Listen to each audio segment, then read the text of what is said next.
और देश भर में दशहरे की धूम है। ये आज न्यूज इन फोकस रहेगी हमारी। इसके अलावा और कौन कौन सी खबरों पर रहेगी नजर, जरा फटाफट से ये देख लेते हैं। तो सबसे पहले बात तो होगी दशहरे की, इन फोकस न्यूज जो होगी हमारे। इसके अलावा हम कवर स्टोरी में बात करेंगे फ्रॉड के दशानन के दहन की। साथ ही साथ आपको ये भी बताएंगे कि फ्रॉड के दशानन को दहन करने के तरीके कौन से हैं। पहले वो फ्रॉड कौन कौन से ये भी बताएंगे और उनसे निपटने के तरीके। इसके अलावा शॉपिंग उतनी ही करनी है जितनी सेविंग है। आज आपको देंगे ओवर शॉपिंग, ओवर स्पेंडिंग से निपटने के मंत्र, ताकि आप त्योहारी सीजन में जेब से बाहर खर्च ना कर पाएं। और बात होगी हमेशा की तरह इजराइल और हमास के बीच जारी युद्ध के अपडेट्स की। हमास पर एयर स्ट्राइक जारी है, ताजा हालात वहां पर क्या हैं, ये भी बात होगी विस्तार से। और अब जरा फटाफट अंदाज में देख लेते हैं टॉप न्यूज में वो तमाम खबरें जो सुबह से लेकर शाम तक सुर्खियों में रही। पूरा न्यूज फ्लो एक साथ। तो देश में आज विजयदशमी का त्योहार धूमधाम से मनाया जा रहा है। इस मौके पर पीएम नरेंद्र मोदी ने देशवासियों को दशहरे की शुभकामनाएं दी हैं। सोशल मीडिया पर उन्होंने लिखा कि यह पावन पर्व नकारात्मक शक्तियों के अंत के साथ ही जीवन में अच्छाई को अपनाने का संदेश लेकर आता है। इसके साथ ही गृह मंत्री अमित शाह ने भी सभी देशवासियों को दशहरे की शुभकामनाएं देते हुए कहा कि अधर्म का अंधकार चाहे कितना भी घना क्यों न हो, सत्य के आधार पर धर्म के उजाले की विजय शाश्वत है। उन्होंने लिखा कि प्रभु श्री राम सभी का कल्याण करें।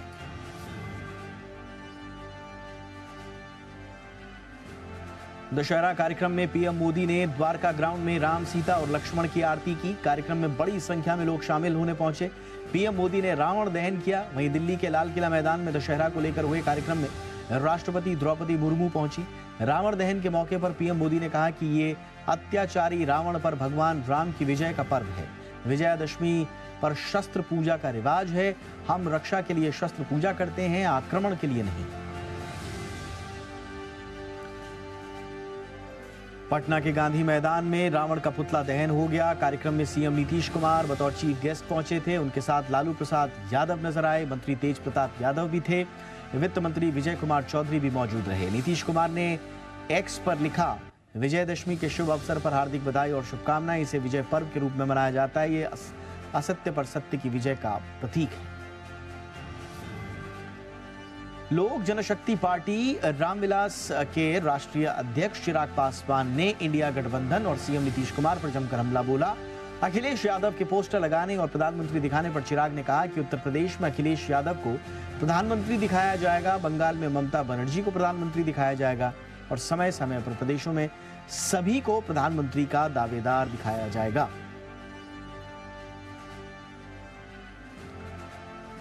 ओडिशा में होने वाले 2024 के विधानसभा चुनाव से पहले सियासी हलचल तेज हो गई है। इसकी वजह है पिछले करीब 1.5 दशक से सूबे के मुख्यमंत्री नवीन पटनायक के सेक्रेटरी रहे आईएएस अधिकारी वीके पांडियन के वीआरएस लेते ही उन्हें कैबिनेट मंत्री का दर्जा दे दिया जाता है।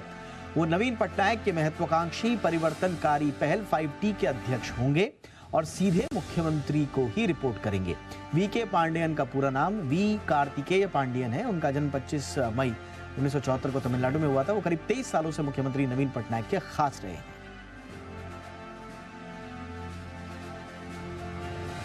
नीलेश राणे ने राजनीति से संन्यास की घोषणा कर दी है। आज उन्होंने कहा कि वो एक्टिव पॉलिटिक्स से हट रहे हैं क्योंकि इसमें उनका मन नहीं लग रहा है। नीलेश राणे ने सोशल मीडिया प्लेटफॉर्म एक्स पर इसके बारे में पोस्ट करते हुए कहा कि वो अब राजनीति से रिटायरमेंट ले रहे हैं। राजनीति में उनका मन नहीं लग रहा, संन्यास लेने की और कोई दूसरी वजह नहीं है। नीलेश ने कहा कि साल 2019-20 के दौरान उन्हें लोगों से बहुत प्यार मिला, इसके लिए वो आभारी भी हैं।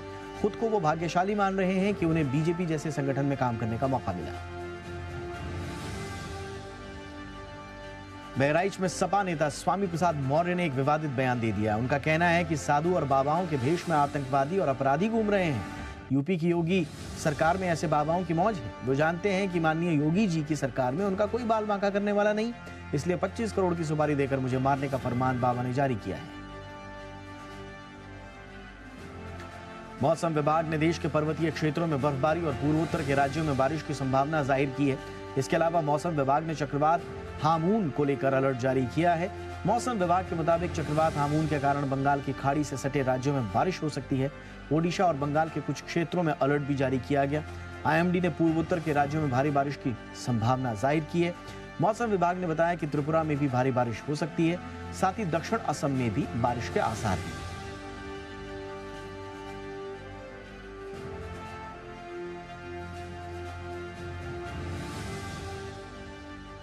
और फटाफट अंदाज में ही बिजनेस से जुड़ी कुछ खबरें देख लेते हैं। कल यानी 25 अक्टूबर को फार्मा सेक्टर की company blue jet health care का आईपीओ खुलने वाला है। कंपनी इस आईपीओ के जरिए 840 करोड़ रुपए जुटाना चाहती है। निवेशक इसमें शुक्रवार यानी 27 अक्टूबर तक पैसा लगा पाएंगे। कंपनी ने आईपीओ का प्राइस बैंड 329 रुपए से 346 रुपए प्रति शेयर तय किया है। आईपीओ का लॉट साइज 43 शेयरों का है, यानी रिटेल निवेशकों को कम से कम 14,878 रुपए लगाने होंगे। कंपनी ने एंकर इन्वेस्टर्स से 252 करोड़ रुपए जुटाए हैं। ब्लू जेट हेल्थ केयर की शुरुआत 1968 में हुई थी। कंपनी का मुख्य कारोबार फार्मास्यूटिकल्स, हेल्थ केयर इंग्रेडिएंट बनाने का है। एडुटेक कंपनी बायजूस में टॉप लेवल पर फिर से बदलाव हुआ है। कंपनी के chief financial officer Ajay Goyal ने अपने पद से इस्तीफा दे दिया है। खास बात यह है कि उन्होंने 6 महीने पहले ही बायजूस को ज्वाइन किया था। कंपनी ने अगले सीएफओ के नाम का ऐलान भी कर दिया है। अजय गोयल के बाद सीएफओ की जिम्मेदारी नितिन गोलानी को मिलेगी। नितिन अभी इस कंपनी में इसके फाइनेंस फंक्शन के प्रेसिडेंट हैं। अजय गोयल ने बायजूस में 6 महीने भी नहीं बिताया और अब वो पिछली कंपनी वेदांता में वापस जा रहे हैं। पेटीएम के फाउंडर और सीईओ विजय शेखर शर्मा ने अपने पहले फंड वीएसएस इन्वेस्टमेंट्स की शुरुआत की है। इस फंड के जरिए वो इलेक्ट्रिक व्हीकल्स और आर्टिफिशियल इंटेलिजेंस से जुड़े स्टार्टअप्स की फंडिंग करेंगे।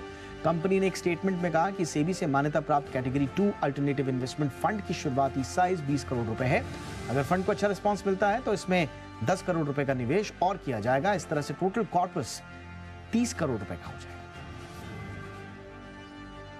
रिलायंस इंडस्ट्रीज और वॉल्ट डिज्नी कंपनी के बीच होने वाली डील रुक सकती है। कल ही न्यूज एजेंसी ब्लूमबर्ग की रिपोर्ट में कहा गया था कि रिलायंस इंडस्ट्रीज डिज्नी स्टार से डील के करीब है और $10 अरब की हिस्सेदारी का अगले महीने ऐलान हो सकता है। अब मीडिया रिपोर्ट्स में कहा गया है कि रिलायंस इंडस्ट्रीज और डिज्नी के बीच डील दोनों कंपनियों के मूल्यांकन को लेकर फंस सकती है। ब्लूमबर्ग की रिपोर्ट के मुताबिक जहां रिलायंस ने डिज्नी स्टार का वैल्यूएशन 3 से 4 अरब डॉलर किया है, वहीं दूसरी ओर वॉल्ट डिज्नी 10 अरब डॉलर के वैल्यूएशन की उम्मीद कर रहा है। भारत फिलहाल दुनिया की 5वीं सबसे बड़ी इकोनॉमी है। अब S&P ग्लोबल ने अपनी ताजा PMI रिपोर्ट में कहा है कि 2030 तक भारत $7.3 ट्रिलियन के जीडीपी के साथ जापान को पछाड़कर दुनिया की तीसरी सबसे बड़ी अर्थव्यवस्था बनने की संभावना है।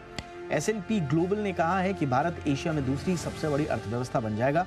2021 और 2022 में 2 वर्षों की तीव्र आर्थिक वृद्धि के बाद भारतीय अर्थव्यवस्था ने 2023 में भी निरंतर मजबूती वृद्धि दिखाना जारी रखा है।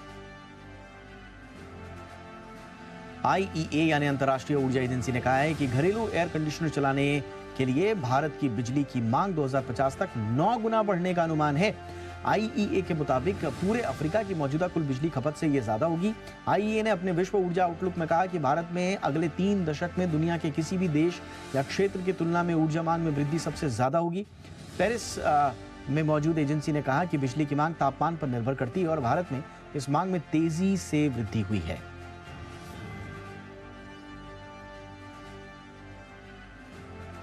आरबीआई के एमपीसी सदस्य जयंत वर्मा ने कहा है कि वो कुछ महीने पहले की तुलना में भारत की आर्थिक वृद्धि दर को लेकर थोड़ा ज्यादा आशावादी है। उन्होंने कहा कि हालांकि चिंताएं बनी हुई हैं क्योंकि देश अब घरेलू खर्च पर असाधारण रूप से निर्भर है और मांग के दूसरे फैक्टर प्रतिकूल स्थितियों का सामना कर रहे हैं। वर्मा ने कहा कि भारत को वृद्धि के झटकों से बचने के लिए कई तिमाहियों तक 4 से 5% के बीच मुद्रास्फीति को यानी कि इन्फ्लेशन को स्वीकार करने के लिए तैयार रहना चाहिए। वर्मा ने पीटीआई को दिए इंटरव्यू में ये सारी बातें कही। केंद्र के बाद अब रेलवे बोर्ड ने भी अपने कर्मचारियों के लिए डीए में 4% की बढ़ोतरी लागू कर दी है। अब रेलवे कर्मचारियों को भी 42% की बजाय 46% डीए यानी महंगाई भत्ता मिलेगा। यह बढ़ोतरी 1 जुलाई से लागू होगी। 5 दिन पहले सरकार ने केंद्रीय कर्मचारियों का महंगाई भत्ता 4% से बढ़ाकर 46% कर दिया था। इसका सीधा फायदा करीब 49 लाख केंद्रीय कर्मचारियों और 68 लाख पेंशनर्स को मिलेगा।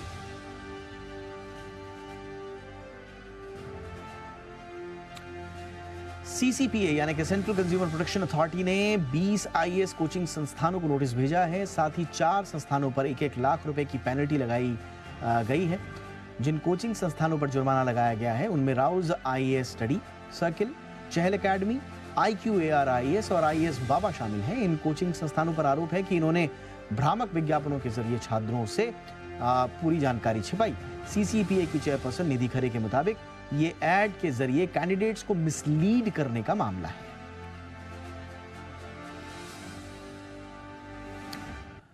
श्रीलंका की कैबिनेट ने भारत समेत 4 देशों के नागरिकों के लिए वीजा फ्री एंट्री का ऐलान किया है। इस पायलट प्रोजेक्ट के तहत भारत, चीन, रूस, मलेशिया, जापान, इंडोनेशिया और थाईलैंड के नागरिकों के लिए 31 मार्च तक वीजा फ्री एंट्री मिलेगी। श्रीलंका के विदेश मंत्री अली साबरी ने इसकी जानकारी दी है। फैसले के मुताबिक इन देशों के पर्यटक श्रीलंका दौरे पर बिना किसी शुल्क के वीजा प्राप्त कर पाएंगे।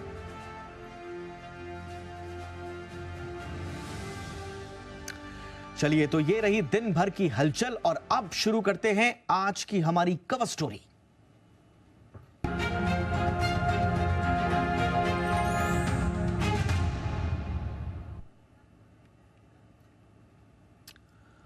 और आज की कवर स्टोरी में करेंगे फ्रॉड के दशानन का दहन।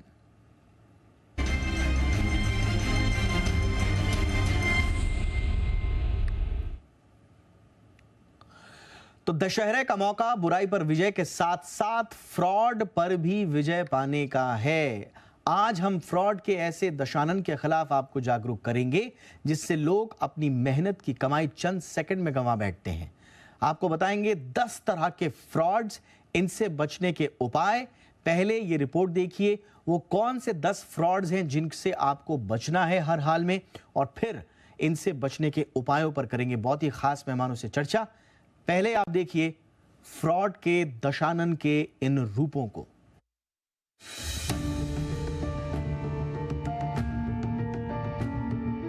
फ्रॉड के दशानन के यूं तो 10 नहीं सैकड़ों चेहरे हैं, लेकिन हाल ही में जिन फ्रॉड के चलते लोगों ने सबसे ज्यादा कमाई गंवाई है, उनमें सबसे पहले आता है KYC के नाम पर फ्रॉड। इस ठगी को अंजाम देने के लिए साइबर ठग मोबाइल फोन पर एक लिंक के साथ टेक्स्ट मैसेज भेजते हैं जिसमें KYC अपडेट करने के लिए कहा जाता है। ये भी संदेश दिया जाता है कि अगर आपने KYC नहीं किया तो आपका अकाउंट ब्लॉक हो जाएगा, लेकिन क्लिक करते ही आपका खाता साफ हो सकता है। बिजली बिल वाला फ्रॉड। दूसरा बिजली बिल वाला फ्रॉड जो अब भी चर्चा में है। इसमें बिजली बिल के नाम पर आपको मैसेज किया जाता है और एक लिंक भी भेजा जाता है जिसमें लिखा होता है आपका बिजली बिल जमा नहीं करने के चलते आपका कनेक्शन आज काट दिया जाएगा। पैसे जमा करने के लिए इस लिंक पर क्लिक करें।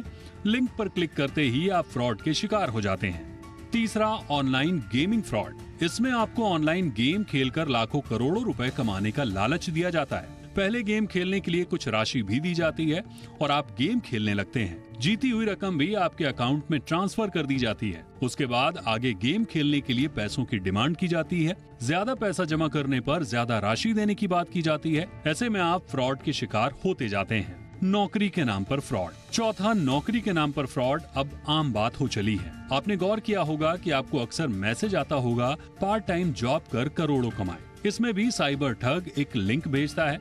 लिंक पर क्लिक करते ही आप फ्रॉड के शिकार हो जाते हैं। पांचवा, OTP के नाम पर फ्रॉड। OTP के नाम पर सबसे ज्यादा फ्रॉड हो रहे हैं। किसी न किसी बहाने से आपका OTP मांगा जाता है, कभी ऐप डाउनलोड करने के नाम पर तो कभी लॉटरी और इनाम जीतने के नाम पर। KYC और वेरिफिकेशन के लिए OTP का बहाना बनाया जाता है और OTP शेयर करते ही आपका खाता हो जाता है साफ। छठवां, डीमैट वाला फ्रॉड। डीमैट वाला फ्रॉड सबसे ज्यादा सुर्खियों में रहा है। जी बिजनेस ने ऑपरेशन डीमैट डाका नाम से बाकायदा मुहिम भी चलाई है। इसमें साइबर ठग एनी कॉलर जैसे वेब आधारित कॉलिंग ऐप का इस्तेमाल करते हैं।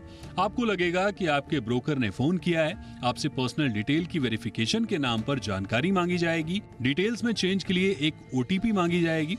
OTP बताते ही आपका डीमैट अकाउंट हैक हो जाता है। सातवां, लोन ऐप वाला फ्रॉड। लोन के नाम पर फ्रॉड का खेल भी काफी सुर्खियों में है।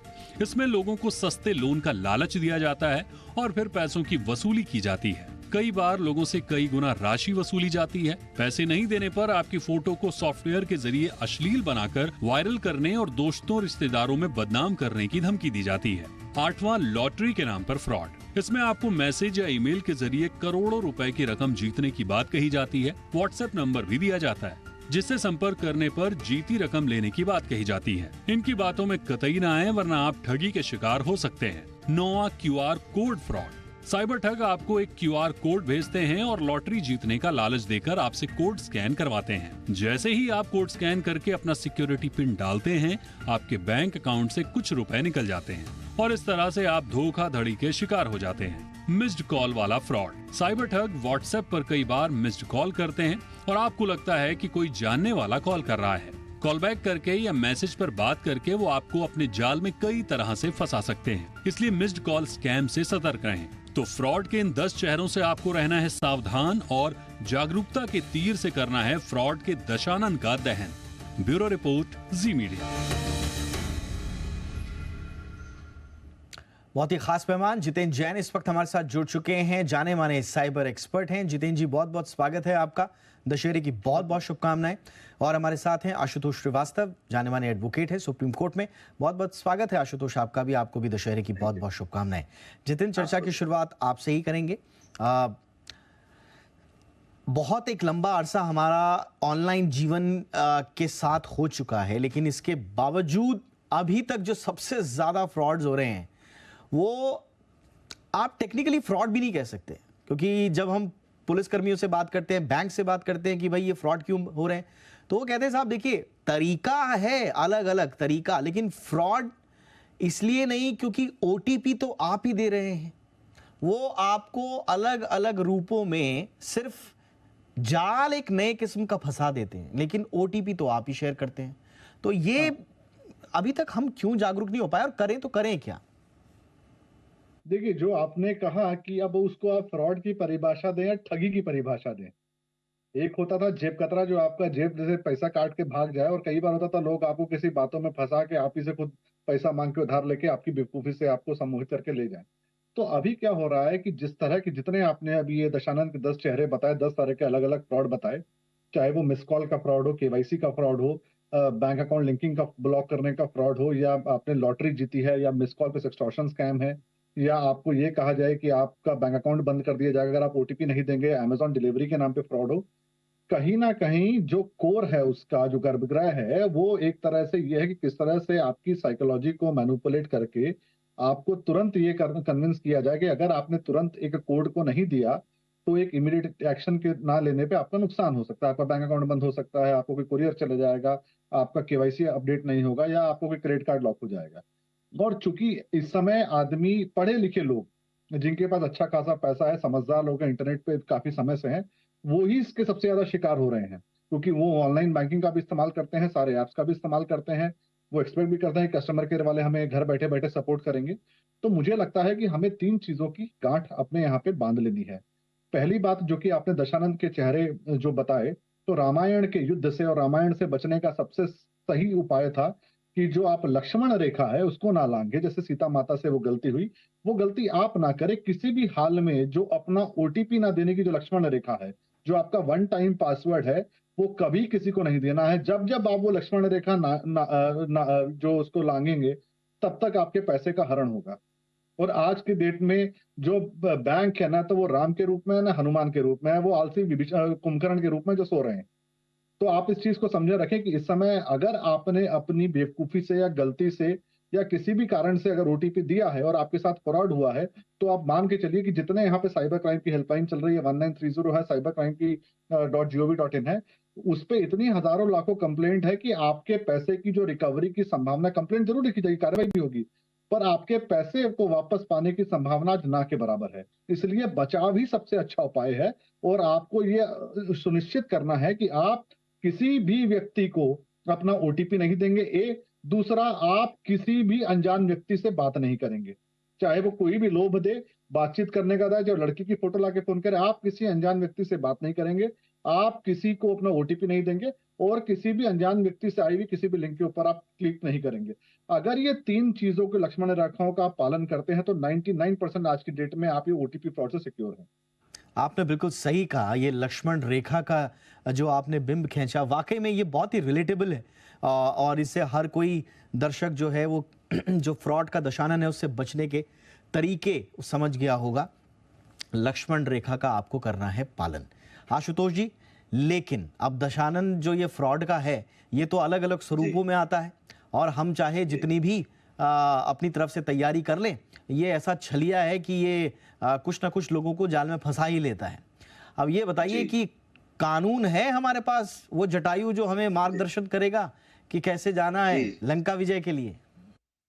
जी, जी, जी, जी, बिल्कुल हमारे पास कानून है और जैसे मेरे अभी मित्र ने बताया कि किस तरह से प्रिकॉशन लेने की पहले आवश्यकता है, वो उन्होंने बहुत अच्छे से बताया और ये बहुत ज़रूरी है कि हम पहले तो हर तरीके से प्रिकॉशंस लें।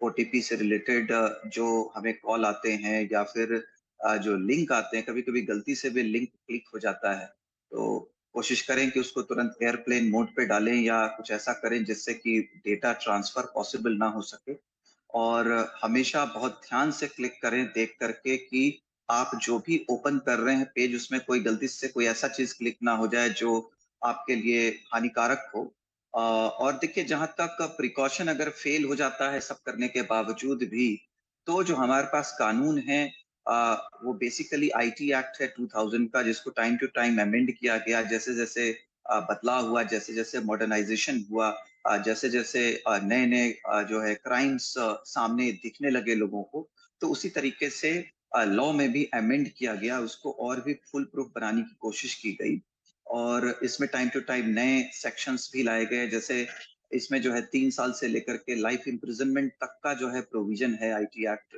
जो हमारा अमेंडेड है यहाँ तक कि जो टेररिस्ट एक्टिविटी भी की जा सकती है साइबर क्राइम के द्वारा जहाँ पे जो है किसी कंट्री का सोवरेनिटी उसकी सिक्योरिटी पे अटैक किया जा सकता है तो ऐसे मामलों में लाइफ इम्प्रिजनमेंट तक का भी प्रोविजन उसके अंदर किया गया है अगर किसी के साथ ऐसी कोई घटना होती है जहां पर उसके साथ जो है फ्रॉड हो जाता है उसका पैसा या फिर लिंक के थ्रू उसको लॉस होता है या उसके साथ धोखाधड़ी होती है तो इमीडिएटली जो है उसको तुरंत जो है 1930 पे जो है फोन लगाना चाहिए साइबर सेल में और अपना कंप्लेंट को रजिस्टर करना चाहिए अगर वहां पे कोई परेशानी आ रही है तो सामने जो है सीधा जो है वो साइबर सेल में जो है जा सकता है जो विक्टिम है और अपने कंप्लेंट को रजिस्टर करा सकता है और अगर साइबर सेल की सुविधा उस जगह पे अगर नहीं है तो वो नियरेस्ट पुलिस स्टेशन में भी जाकर के कंप्लेंट रजिस्टर किया जा सकता है और जो पुलिस है उसको वो सही साइबर सेल के तरफ जो है उसको फॉरवर्ड करेगी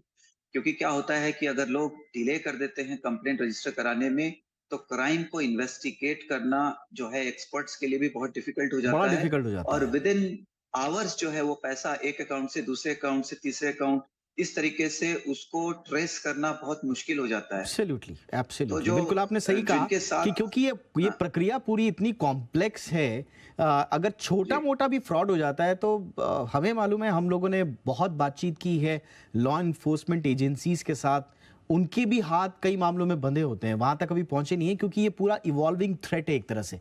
लेकिन जितेंद्र जी, आपको साइकोलॉजी भी समझनी पड़ेगी। अगर आपको लंका पर चढ़ाई करनी है, दशानन का वध करना है, तो आपको एक पूरी फौज बनानी पड़ेगी। आपको जामवन चाहिए, आपको बहुत सारे नल नील चाहिए, आपको बहुत सारे हाथ चाहिए और सबको साथ मिलकर उनकी शक्तियों को भी जगाना पड़ेगा कि आपके अंदर कौन कौन सी शक्ति है।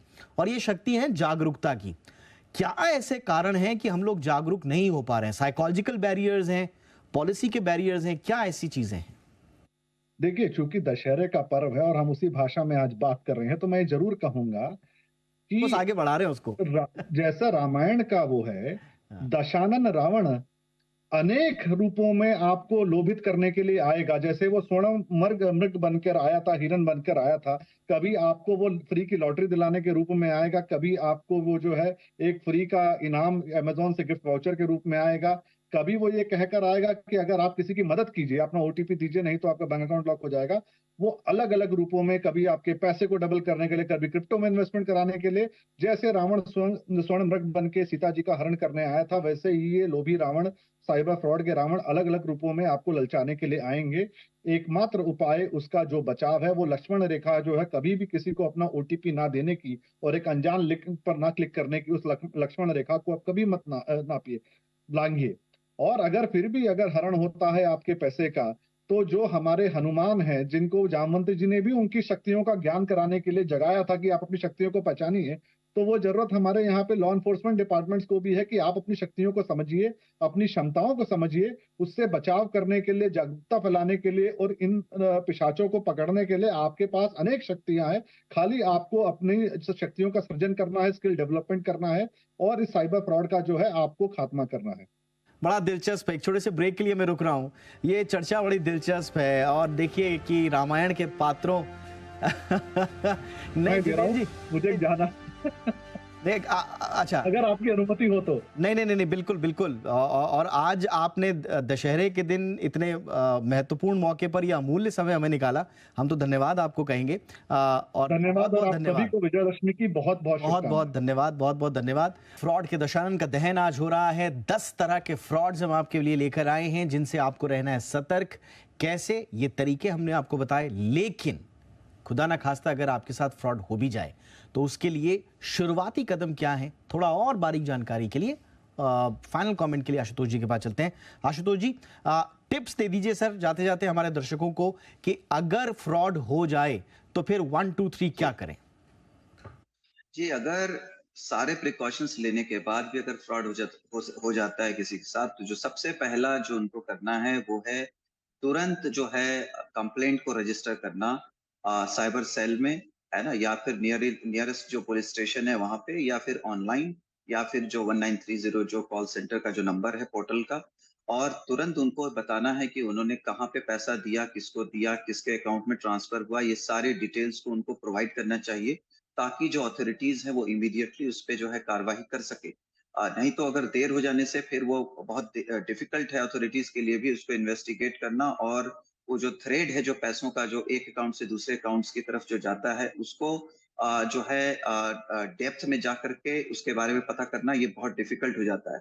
तो जो पहला है वो है उनको एफआईआर रजिस्टर करना चाहिए, है ना। उसमें जो आईटी एक्ट है हमारा उसके तहत, या फिर इंडियन पिनल कोड में भी बहुत सारे प्रोविजंस है जिसके अंडर जो है पुलिस एफआईआर रजिस्टर करती है और अप्रोप्रिएट सेक्शंस लगाती है। और जैसा हम जानते हैं कि इवन साइबर सेल को जो है 2001 में स्टैब्लिश किया गया, जिसके बाद प्रॉपर ट्रेनिंग दी गई है, एक्सपर्ट्स को लाया गया है, और जो बाहरी जो एक्सपर्ट्स हैं उनकी भी मदद ली जाती है पुलिस द्वारा, ताकि वो टेक्निकल तरीके से इस फ्रॉड के तह तक पहुंच सके और जो है वो फ्रॉड का जो है पर्दाफाश जो है वो कर सके और एक्यूज्ड को अरेस्ट कर सके और इन्वेस्टिगेशन कर सके, और जो है जो पैसा है उसकी रिकवरी भी वो कर सके। ऐसे बहुत सारे बड़े क्राइम्स हुए हैं, और जहां तक मुझे लगता है कि काफी पुलिस में भी इम्प्रूवमेंट आया है उनके काम करने के तरीके में, और अब वो बहुत टेक्निकल तरीके से उसको इन्वेस्टिगेट करते हैं, और बहुत जगह पे रिकवरी भी अच्छी खासी हुई है। बहुत सारे बैंक अकाउंट जिसमें पैसे इस तरह से लिए गए हैं उनको पुलिस जो है इमीडिएटली सीज भी करती है, और सील करने के बाद जो है वो पैसे को एटलीस्ट वो सुरक्षित रखती है जब तक कोई आगे कार्रवाई ना कर ली जाए या फिर उस पर कोई फैसला ना आ जाए। तो इस तरह से जो है हम देख सकते हैं कि जो है टाइम टू टाइम सरकार द्वारा भी इसमें इंटरवेंशन लिया गया है, और लॉ में भी काफी इम्प्रूवमेंट किया जा रहा है टाइम टू टाइम, अलग अलग तरीके के जो मोडस ऑपरेंडी है क्राइम्स के उसको देखते हुए। जी बिल्कुल, और यानी कि पुलिस ट्रेनिंग भी दी जा रही है एब्सोल्युटली, और ट्रेनिंग्स में भी बदलाव आ रहा है, कोऑर्डिनेशन लगातार बढ़ रहा है। तो एक तरफ फ्रॉड्स बढ़ रहे हैं, इसमें कोई शक नहीं, लेकिन धीरे धीरे जो हमारी उसको कर्व करने की जो ताकत है वो भी बढ़ रही है। अब अगर इसमें आम लोगों की जागरूकता की शक्ति अगर मिल जाए तो फिर सबके लिए ये एक सुखद क्षण होंगे जब हम फ्रॉड से मुक्ति पालेंगे। इसलिए आइए हम सब संकल्प करें एक बार फिर से कि हम फ्रॉड के इस दशानन का रोज दहन करेंगे, जब जब दिखेगा तब तब दहन करेंगे, किसी एक दिन किसी एक मौके पर नहीं।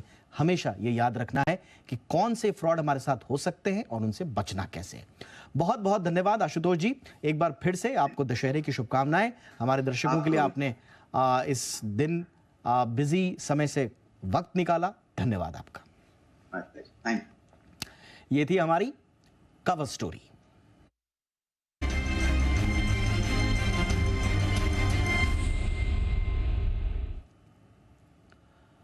और आइए अब शुरू करते हैं विजयदशमी की धूम से।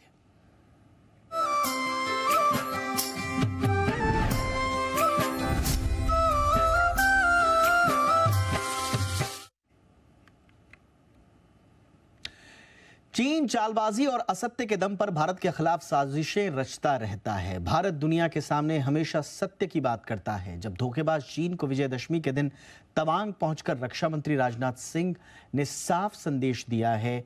जवानों के साथ शस्त्र पूजा की उन्होंने, साथ ही चीन को इशारों इशारों में समझा दिया कि उसकी रावण जैसी सोच कभी कामयाब नहीं होने जा रही है।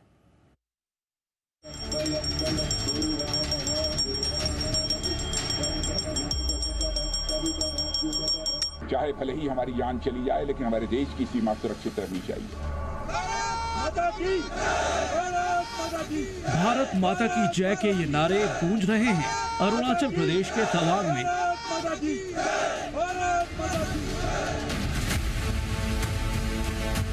असत्य पर सत्य की विजय के पर्व के मौके पर देश के रक्षा मंत्री एलएसी के करीब पहुंचकर चालाक चीन को हद में रहने की सख्त नसीहत दे रहे हैं, क्योंकि हमारे जवानों का हौसला बुलंद है, जबकि चीन लगातार भारत के खिलाफ कोई न कोई साजिश का ताना बाना बुनता रहा है।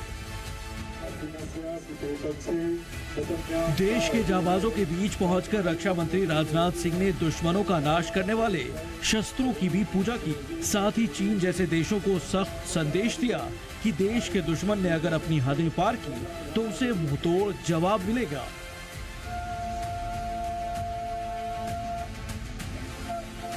रक्षा मंत्री तवांग में देश के वीरों के साथ दशहरा मना रहे हैं। आपको बता दें कि काफी वक्त से चीन भारत को उकसाने वाली हरकतें कर रहा है, लेकिन सरहद पर भारत की पैनी नजर लगातार जमी रहती है। रक्षा मंत्री ने सीमा पर अपने सैनिकों का हौसला भी बढ़ाया और दुनिया को भारत के बढ़ते खतरे का एहसास भी कराया। भारत और चीन के सैनिकों के बीच पूर्वी लद्दाख में टकराव वाले कुछ स्थानों पर 3 साल से ज्यादा वक्त से गतिरोध बना हुआ है, जबकि दोनों पक्षों ने व्यापक राजनयिक और सैन्य वार्ता के बाद कई इलाकों से सैनिकों को पीछे हटाने की प्रक्रिया पूरी कर ली है। भारत चीन को साफ कह चुका है कि चीन के साथ उसके संबंध तब तक सामान्य नहीं हो सकते जब तक कि सीमावर्ती क्षेत्रों में शांति नहीं होती। तवांग के यांगत्से इलाके में दोनों देशों की सेनाओं के बीच झड़प हुई थी। सेना ने पूर्वी लद्दाख गतिरोध के बाद सिक्किम और अरुणाचल प्रदेश के विभिन्न क्षेत्रों सहित करीब 3500 किलोमीटर लंबी एलएसी पर सैनिकों और हथियारों की तैनाती को काफी बढ़ा दिया है। ब्यूरो रिपोर्ट, जी मीडिया। और नवरात्रि का भी समापन हो गया है। इस मौके पर माता की विदाई से पहले कोलकाता में महिलाएं सिंदूर खेला की रस्म निभाती हैं। दुर्गा पूजा पंडालों में यह रस्म निभाई जाती है और इसे सौभाग्य का प्रतीक भी माना जाता है।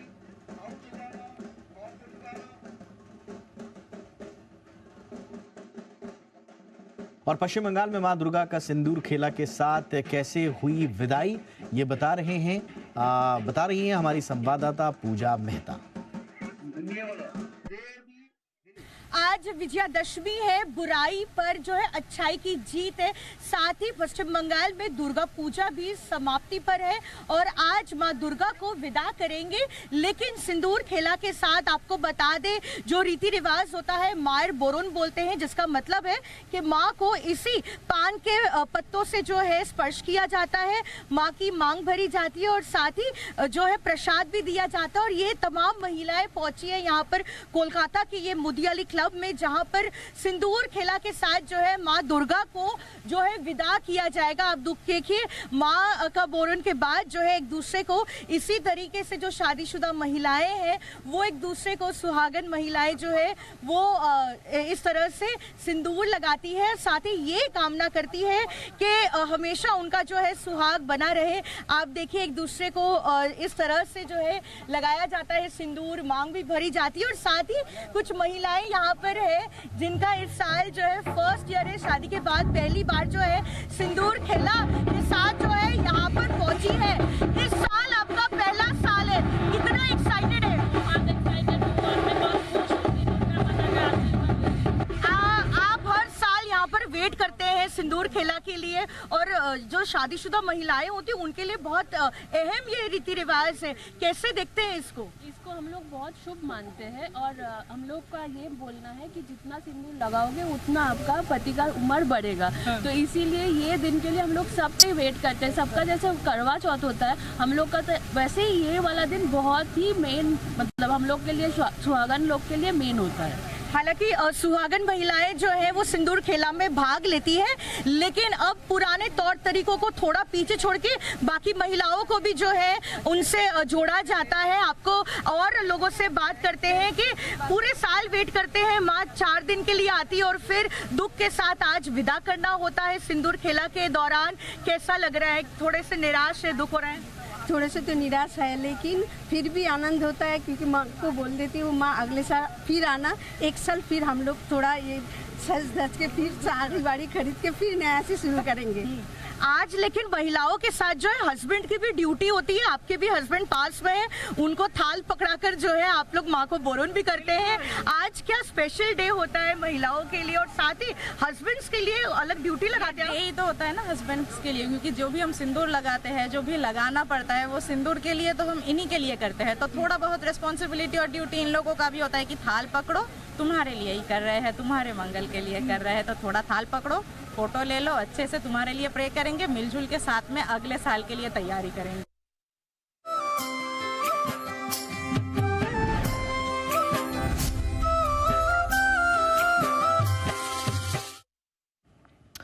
फेस्टिव सीजन है, ई कॉमर्स प्लेटफॉर्म से लेकर मॉल्स तक जहां देखें आकर्षक ऑफर्स की भरमार है।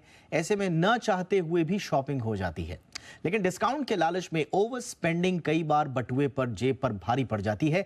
ऐसे में आप घर से खरीदारी के लिए निकलें तो किन किन बातों का रखना है आपको ध्यान, ताकि आप ओवर स्पेंडिंग ना कर लें? देखिए इस रिपोर्ट में।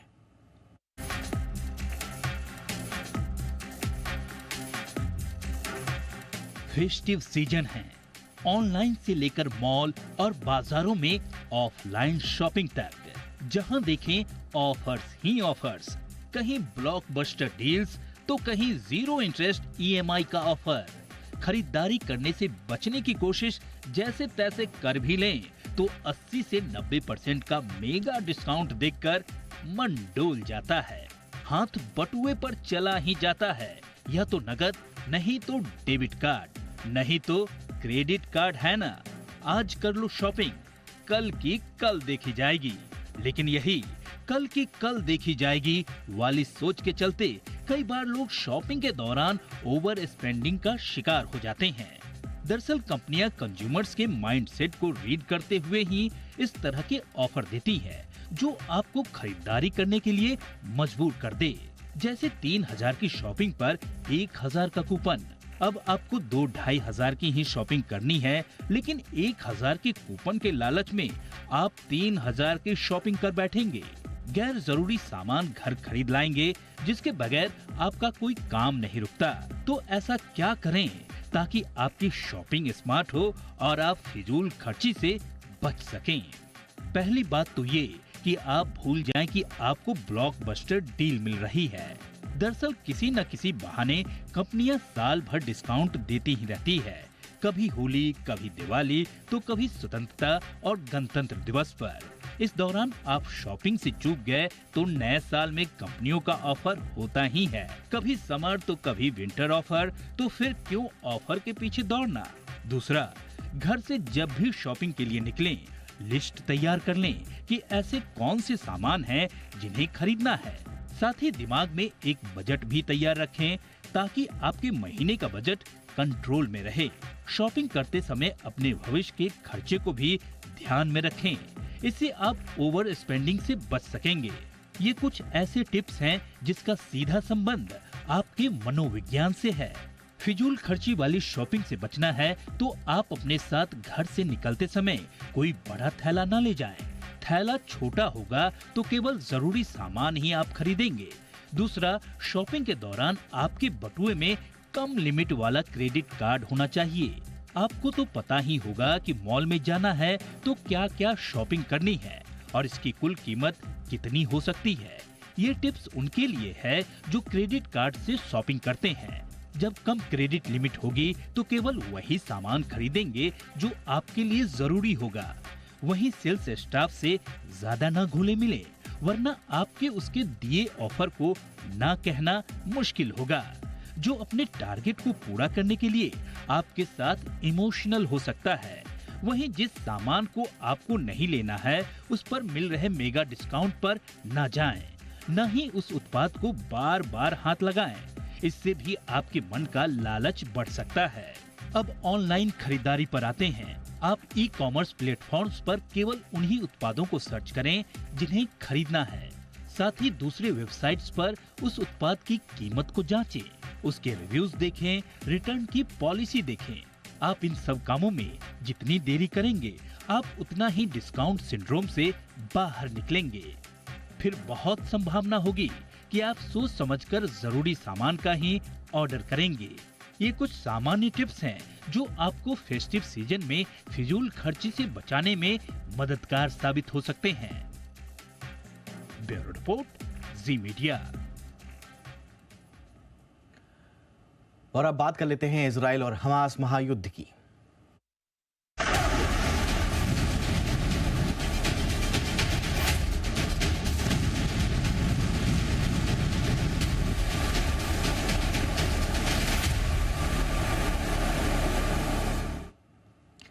इजराइल और हमास के बीच 18वें दिन भी जंग जारी है। इजरायली सेना लगातार गाजा पर एयर स्ट्राइक कर रही है। पिछले 24 घंटे में आईडीएफ ने हमास के 400 ठिकानों पर हमला किया। साथ ही हमास कमांडर्स पर भी हमला हुआ। इसके अलावा वेस्ट बैंक से हमास के 500 आतंकियों की गिरफ्तारी हुई। युद्ध के बीच अमेरिकी राष्ट्रपति जो बाइडेन का बड़ा बयान सामने आया है। बाइडेन ने कहा है कि हमास को पहले बंधकों को रिहा करना चाहिए, फिर हम बात कर सकते हैं। इजराइल हमास युद्ध के बीच तेल अवीव पहुंचे फ्रांसीसी राष्ट्रपति इमैनुअल मैक्रों ने इजरायली प्रधानमंत्री बेंजामिन नेतन्याहू से मुलाकात की। फ्रांसीसी राष्ट्रपति इमैनुअल मैक्रों ने कहा कि हमारा पहला उद्देश्य बिना किसी भेदभाव के सभी बंधकों की रिहाई करना है। इमैनुअल मैक्रों ने यह भी कहा कि मैं इजराइल के लोगों से कहना चाहता हूं कि आतंकवाद के खिलाफ इस युद्ध में वो अकेले नहीं हैं। हमास का खात्मा करने के लिए इजराइल ने एक नई टीम तैयार की है। ये फोर्स कैसे काम करेगी और क्या करेगी, इसका ब्लूप्रिंट भी तैयार है। आतंकियों को ठिकाने लगाने के लिए आईडीएफ पूरी प्लानिंग के साथ आगे बढ़ रही है। ग्राउंड ऑपरेशन से पहले क्या है इजरायली सेना की रणनीति, देखिए इस रिपोर्ट में।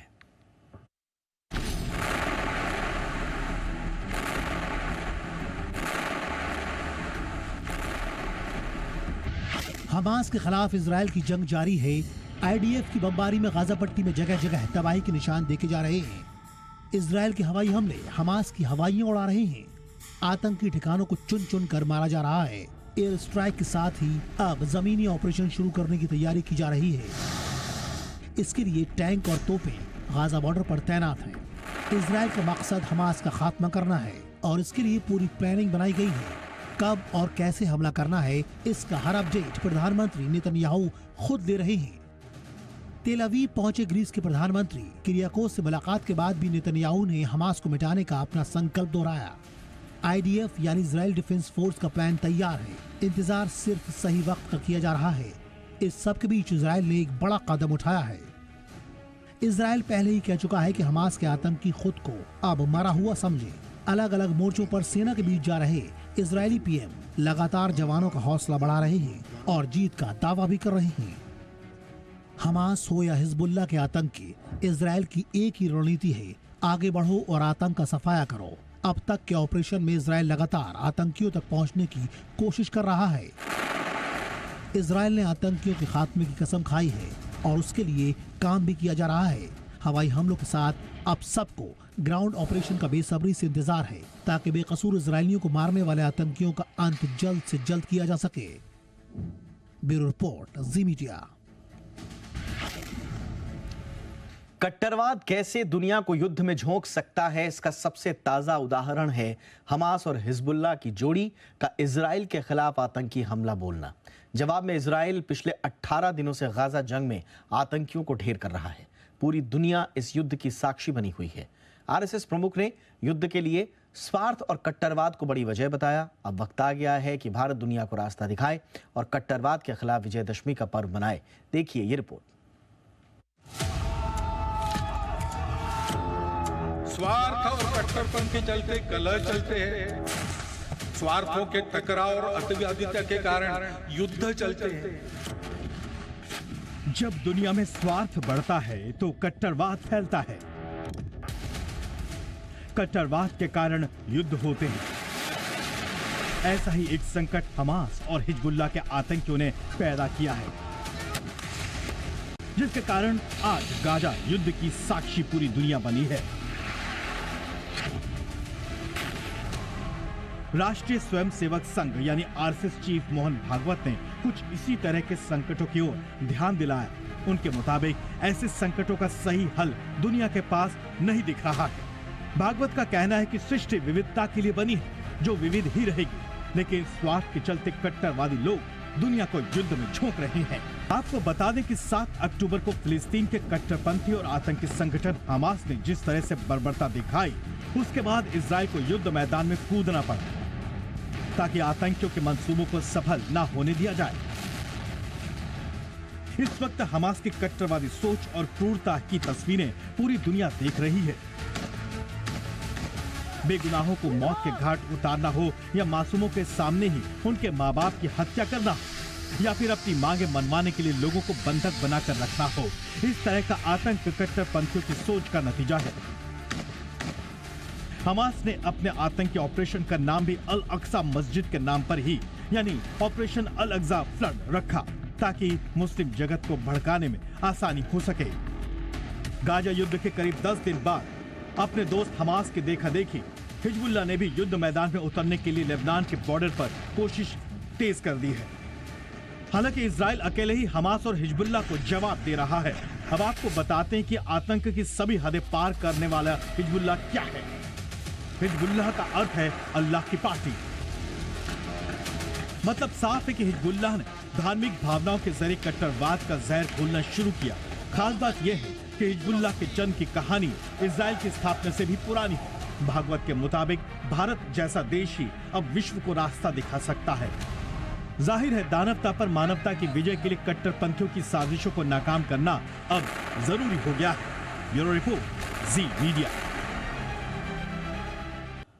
पूर्व क्रिकेटर बिशन सिंह बेदी का अंतिम संस्कार आज दिल्ली के लोधी शमशान घाट पर कर दिया गया। कई जाने माने लोग उनके अंतिम संस्कार के समय मौजूद रहे। लंबी बीमारी के बाद 77 साल की उम्र में बिशन सिंह बेदी ने बीते सोमवार को अंतिम सांस ली थी। बेदी को भारतीय टेस्ट इतिहास के बेहतरीन स्पिनर्स में से एक माना जाता है। उन्होंने अपने दम पर भारतीय टीम को कई मैच जिताए। बेदी ने भारत के लिए कुल 77 इंटरनेशनल मैच खेले थे और इस दौरान उन्होंने 273 विकेट्स भी झटके। अब बात एंटरटेनमेंट जगत से। टाइगर श्रॉफ और कृति सेनन स्टारर फिल्म गणपत का फ्लॉप शो जारी है। फिल्म ने 4 दिनों में सिर्फ 8.5 करोड़ रुपए की कमाई की।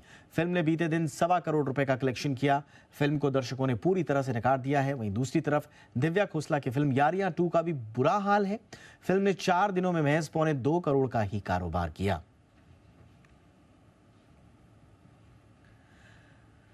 तारा सुतारिया और कार्तिक आर्यन की वायरल तस्वीरों को देखकर अनुमान लगाया गया कि ये आशिकी 3 के लिए एक प्रचार रणनीति हो सकती है और तारा फिल्म की लीड अभिनेत्री के रूप में बोर्ड पर आ सकती हैं। लेकिन खबरों की माने तो अनुराग बसु ने साफ कर दिया है कि फिल्म की लीड एक्ट्रेस को लेकर अभी कोई नाम तय नहीं हुआ है।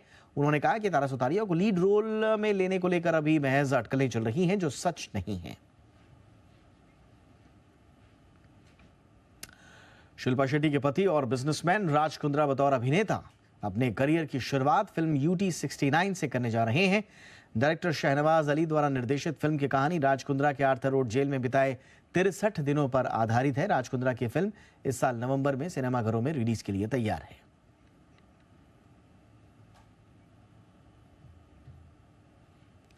रवीना टंडन ने बॉलीवुड और साउथ की फिल्मों को लेकर एक बार फिर विवादों वाला बयान दिया है। उन्होंने कहा कि साउथ फिल्म इंडस्ट्री इसलिए फली फूली क्योंकि वहां अपनी संस्कृति और परंपरा के प्रति प्रतिबद्धता दिखती है। वहीं Hindi film industry western culture को अपनाने की होड़ में दिखती है, जिसके चलते वो नाकाम साबित हुई है। रवीना ने साउथ में कमल हासन, चिरंजीवी और नागार्जुन जैसे सितारों के साथ काम करने के अपने अनुभव को साझा करते हुए ये बात कही। रामायण में भगवान राम का किरदार निभाकर घर घर मशहूर हुए अरुण गोविल को चोट लगी है। अरुण गोविल हाल ही में अपनी नई फिल्म नोटिस की शूटिंग कर रहे थे और उसी दौरान वो चोटिल हो गए। हालांकि अरुण गोविल ठीक है, पर शूट के दौरान वो काफी दर्द में दिखे। उसी दर्द में अरुण गोविल ने शॉट पूरा किया। अरुण गोविल को ये चोट फिल्म के आखिरी शेड्यूल में लगी। फिल्म की शूटिंग चित्रकूट में लगे सेट पर चल रही है। फिल्म नोटिस में उनके ऑपोजिट दीपिका चिखलिया होंगी।